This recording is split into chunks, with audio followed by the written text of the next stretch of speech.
अस्सलाम वालेकुम dear aspirants. आज की इस वीडियो में हम डिस्कस करने जा रहे हैं सार्जेंट पैरा का ओरिजिनल पेपर जो आज ही 19 अप्रैल को कंडक्ट हुआ है। इस पेपर को हम डिटेल में डिस्कस करेंगे।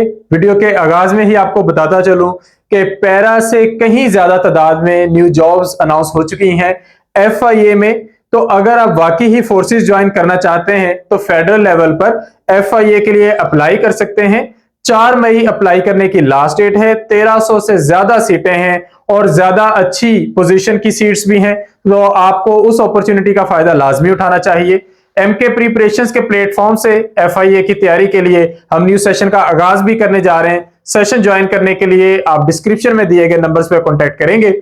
पेपर की डिस्कशन का आगाज करते हैं। सबसे पहला क्वेश्चन है, where is Transparency International headquarter placed. तो ट्रांसपेरेंसी इंटरनेशनल एक इंटरनेशनल लेवल की ऑर्गेनाइजेशन है जिसका काम है मुल्क में और पूरी दुनिया में बढ़ती हुई करप्शन को रोकना। तो ये एक एंटी करप्शन ऑर्गेनाइजेशन है और इसका हेडक्वार्टर बर्लिन में है। Berlin that is city of Germany. तो ये क्वेश्चन दोनों तरह से आ सकता है। आपसे ये पूछा जा सकता है कि किस सिटी में है या फिर ये पूछा जा सकता है कि किस कंट्री में है। इसके अलावा इसमें ये क्वेश्चन पूछा जा सकता है कि ये ऑर्गेनाइजेशन कब बनी थी। तो ये ऑर्गेनाइजेशन 1993 में बनी थी, जब एक मुल्क में करप्शन करके भागने वाले लोग दूसरे मुल्क में पनाह ले लेते थे। तो फिर इंटरनेशनल लेवल पर एंटी करप्शन ऑर्गेनाइजेशन की जरूरत महसूस की गई। सेकंड क्वेश्चन है बर्लिन वॉल के बारे में। तो बर्लिन नाम से ही आपको पता चल जाएगा कि ये जर्मनी में मौजूद है। तो जर्मनी जिस पर वर्ल्ड वॉर 1 और वर्ल्ड वॉर 2 के बाद एक जवाल आया, तो जर्मनी को तकसीम कर दिया गया वर्ल्ड वॉर 2 के बाद 2 हिस्सों में, ईस्ट जर्मनी और वेस्ट जर्मनी। तो उसके दरमियान ये ईस्ट जर्मनी ने वॉल बनाई थी जिसे बर्लिन वॉल कहते हैं, और अब ये वॉल डिमोलिश कर दी गई है और 1961 से लेकर 1989 तक ये वॉल मौजूद रही। और अब ये वॉल चूंकि एग्जिस्ट नहीं करती, तो हमारे पास जो है बर्लिन वॉल जो है इसका खात्मा 9 नवंबर 1989 यानी कि 9 नवंबर 1989 को हुआ था। इसके बाद है पाकिस्तान यंगेस्ट एरोस्पेस इंजीनियर। तो अरूबा फरीदी जो है ये पाकिस्तान की यंगेस्ट एरोस्पेस इंजीनियर है। नेक्स्ट है Kim Jong Un belongs to which country.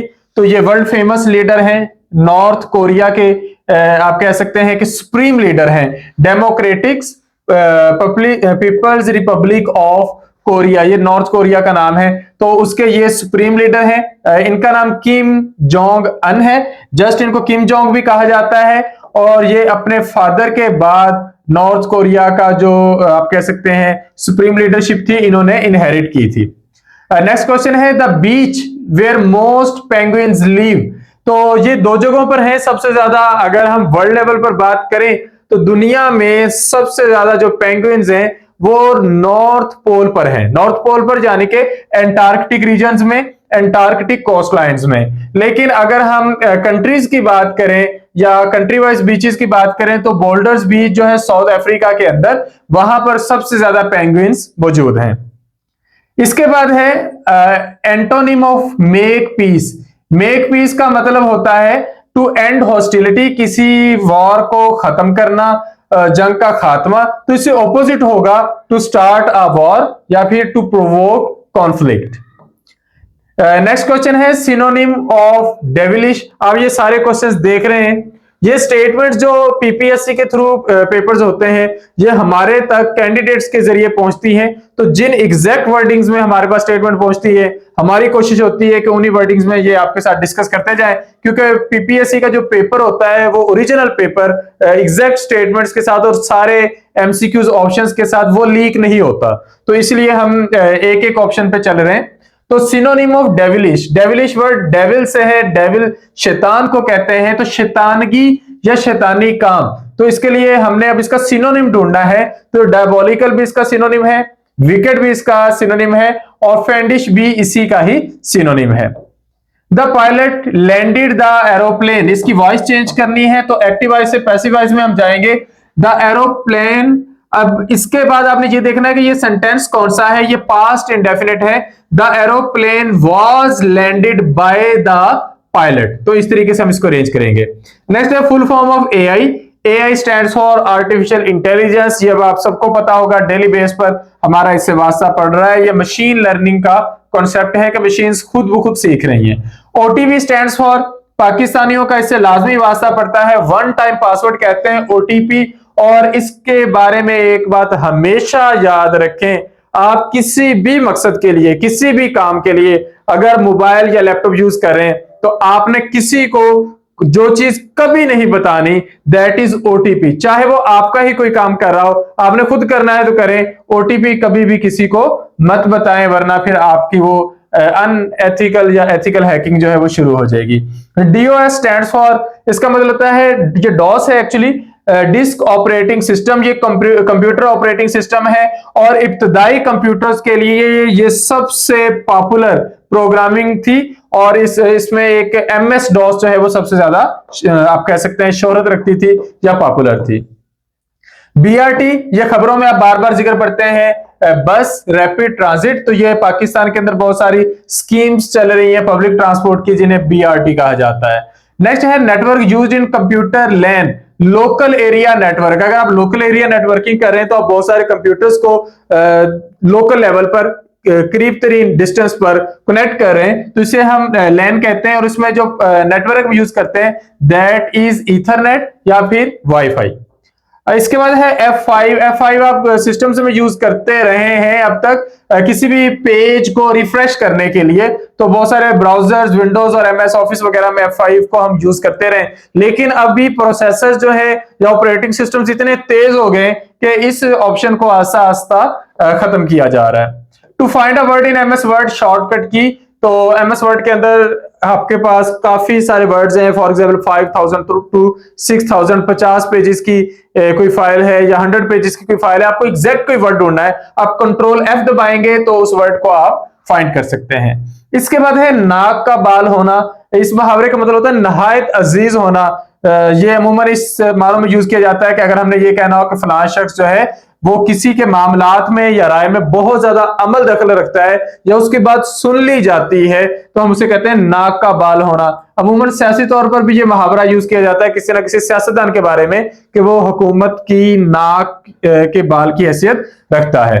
Next है तश्त अज़बाम होना, इसका मतलब होता है रुसवाई होना या राज फाश हो जाना। हफ्ते का कौन सा दिन मुअन्नस है? जुमेरात को मुअन्नस शुमार किया जाता है। हफ्ते के बाकी दिन जो है सोमवार, मंगल, बुध, जुमा, हफ्ता, इतवार वो होते हैं और जुमेरात होती है।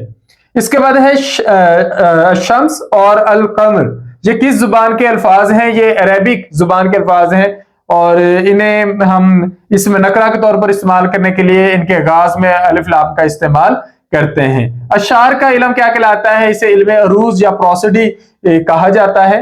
तो ये पूरी एक सिंफ है, आप कह सकते हैं किसी भी लैंग्वेज की। कोकुन क्या है? कोकुन का मतलब होता है पहाड़ काटने वाला, और अगर आप मुहावरतन कहना चाहें तो इसका मतलब होता है जबरदस्त मेहनत करने वाला। नकरा और मारफा ये किस चीज की इकसाम है?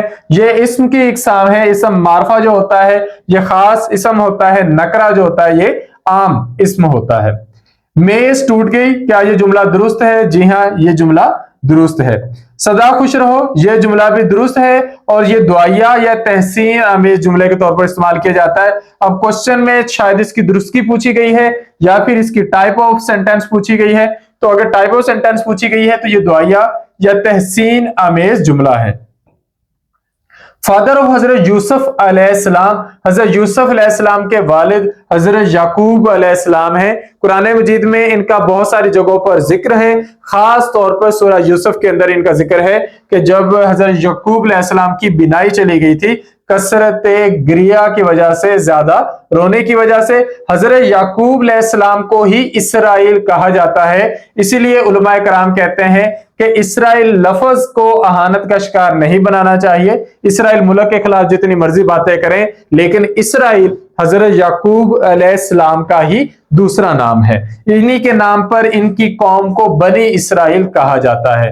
तो बनी इसराइल किसकी औलाद है? बनी इसराइल हजरत याकूब अलैहिस्सलाम की औलाद है। डेफिनेटली ये दोनों क्वेश्चन तो पेपर में नहीं आए, तो दोनों में से मिलाकर कोई एक क्वेश्चन आया है। या तो हजरत यूसुफ अलैहिस्सलाम के वालिद का नाम पूछा गया है या फिर यह पूछा गया है कि बनी इसराइल किसकी औलाद है। हदीस की बड़ी और मुस्तनद किताब कौन सी है? हदीस की मुस्तनद 6 किताबें हैं।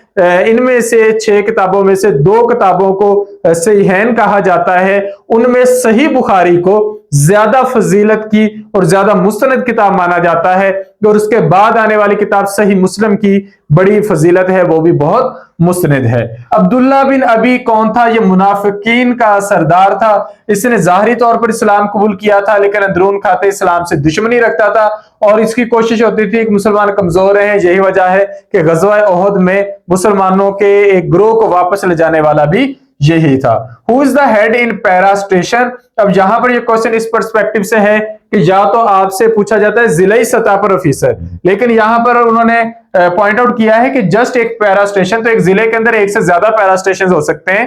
तो एक जिलाई सतह पर जो ऑफिसर होता है that is known as enforcement officer. इसके बाद मैथ का क्वेश्चन है, there are 60 teachers, 18 are female, percentage of female क्या है? तो जो परसेंटेज ऑफ फीमेल टीचर्स है वो एक्चुअली है number of female teachers divided by total teachers multiply 100।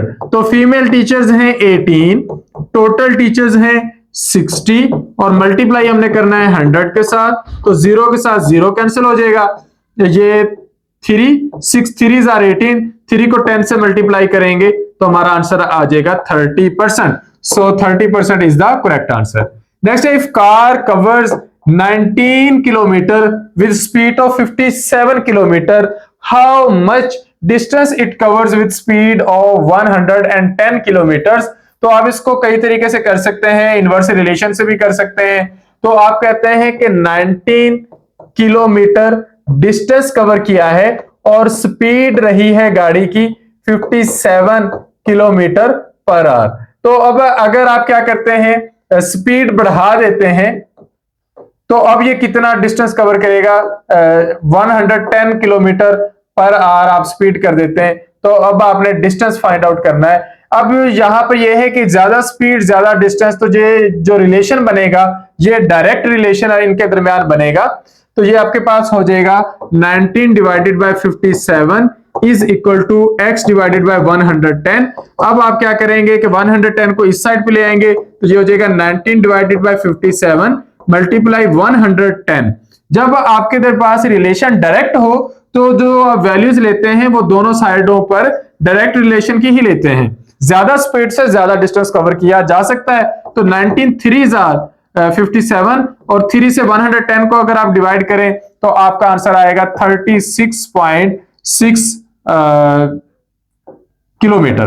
ठीक है, तो ये आप इसका आंसर लिख सकते हैं यहां पर 36.6 किलोमीटर। अच्छा, नेक्स्ट क्वेश्चन है एलसीएम फाइंड आउट करना है 18 और 44 का।